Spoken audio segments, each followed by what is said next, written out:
Okay, Scorpio. So we have Temperance, the major arcana, and we have the Six of Cups. So Temperance is a lovely card. We see the angel here pouring the water without spilling the water between the two cups. One foot's dipped in the pond, another foot is on land. We are looking for the balance and for the integration of our spirit, of our physical sense, mental state, emotional state, everything.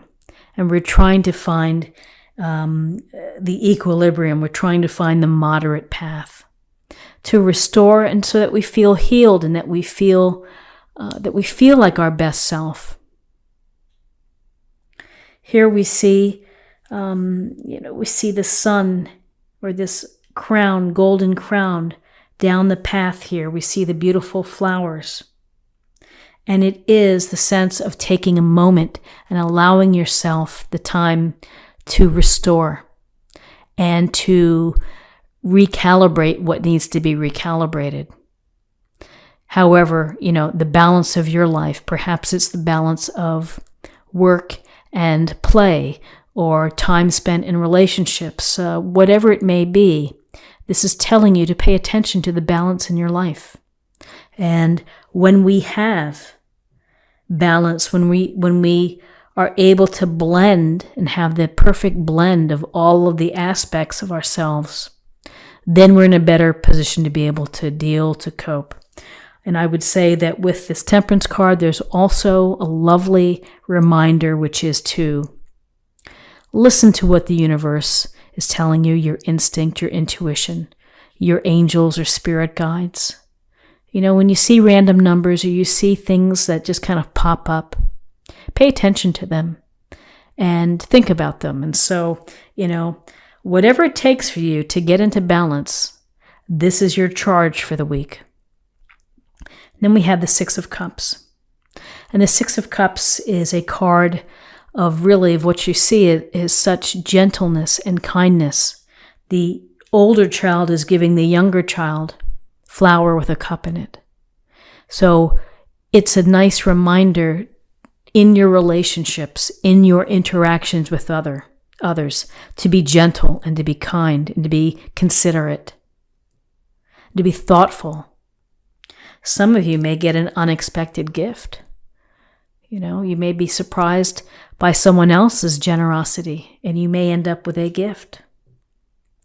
There's also the component here of nostalgia, of thinking about the past. And for many, this could be connecting with someone from the past. So maybe someone you haven't seen in a long time, an ex, an old friend, a family member. And it's going to be a feel-good type of union or, connection. So gentleness and kindness and thinking about the past or somehow tapping into the past. Maybe you hear from someone via email out of the blue. Often feels like a nice surprise. It's a nice, sweet touch when you get those emails from somebody you haven't heard from in ages. So in terms of guidance, we have the King of Pentacles, we have the Page of Swords.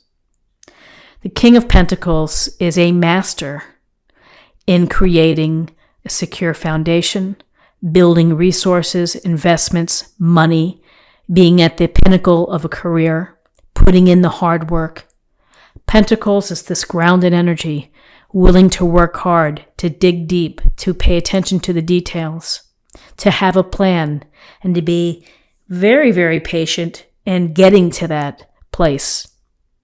I'm going to work hard for as long as it takes in order to save up for whatever I'm saving up for, that great vacation or, the new giant television screen, whatever it may be. The King of Pentacles has become successful as a result of his ability to use common sense, to be slow and steady and to get things done. He has everything he needs and probably more than what he needs. And he may be achieving in order to create that material wealth. And for some, it's never enough. So it's just something to think about in terms, again, of balance, of how hard are you working? Are you on the treadmill working hard to support a bigger home, a bigger car? Just things to think about. It's wonderful to have a plan to work hard and to work toward financial independence and stability. But when you go overboard, it's just something to have out there somewhere so that you're mindful of that. Often people who work hard and they get everything that they hope that they want materially still feel that something's missing. Because it's important also, as you're building a firm foundation, a secure financial background, it's also important to pay attention to your spiritual side as well. And, that's what temperance also says, is you got to take care of both. Physical, spiritual, mental, your emotional state. And the Page of Swords, youthful energy, could be someone in your family, this youthful energy, who's someone who's young, bright, smart, very focused, very objective, someone who's able to really understand complex issues. Maybe they're in computers, maybe they're in law, whatever it may be, or business. Someone who's, I would say, a whippersnapper, someone who's pretty smart and very capable. If this energy applies to you, it would be telling you to be ready for, in life there are setbacks, there are challenges. You have to be ready for those challenges, and you have to use, again, your smarts. Combined with the King of Pentacles, this grounded, practical, hardworking, devoted energy, responsible energy. The Page of Swords also brings in this dynamic of thinking your way through, being ready to problem solve and strategize from any sideway turns, whatever it may be. So in terms of possible outcomes, here we have this idea of finding balance, of being gentle, maybe reconnecting with someone from your past, paying attention to resources, to money, to time and energy, using your smarts. Here the Knight of Wands rides in and says, let's all work and strategizing. Let's put that aside for now and let's have some fun. Let's do something. Let's get out there and have some fun this week.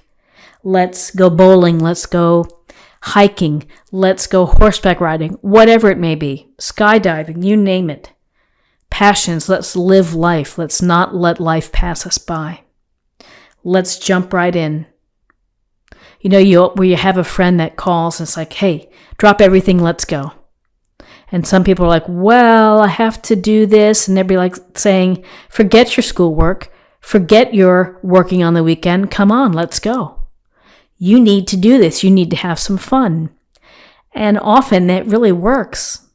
It's good to have this spontaneous energy, the dynamic energy of enjoying life with passions and excitement and enthusiasm. So it's a nice reminder that as we plod along, trying to find balance and creating the base, and dealing with things, also have some fun. And then we have the lovely Empress energy. And she comes in, she is, unconditional love, providing nurturing and love to all. Enjoys the comforts, again, enjoys nature and abundance, and is this feminine ideal. Often with child, for some of you, this could relate. You may be trying to have children. Could be something related to children. For others, it's the fertility of ideas, of bringing ideas into the open, into the fruition, nurturing them, taking care of them, and then sharing them with the world. It's to be inspired. It's to enjoy the comfort of your life and the abundance, to be appreciative of the abundance around you. So I think that this is a pretty beautiful spread in terms of temperance, the Six of Cups, having some fun, and the Empress as well. Let's see what we have in terms of an affirmation for the week. Teacher. So everybody's a teacher. We all, when we share a little bit of ourselves, others can learn from you. People can learn from how you do something and be inspired. So we have some inspiration here with the Empress. But teachers are important because they do inspire us, and we do learn things. And so it's ironic, in my full-time job, I am a teacher, and I love teaching. I can't imagine doing anything other than teaching. So, everybody can teach, and everyone can look to someone else and learn something from them. So I think it's a lovely message for the week. And finally, let's choose a card for love. Love is all around you. There is love everywhere all the time. Simply acknowledge this as truth. So, love is present. Share your love. Receive the love. A lot of love here with the Six of Cups. So don't be afraid to be considerate, kind, and to express how you feel for those that you care for.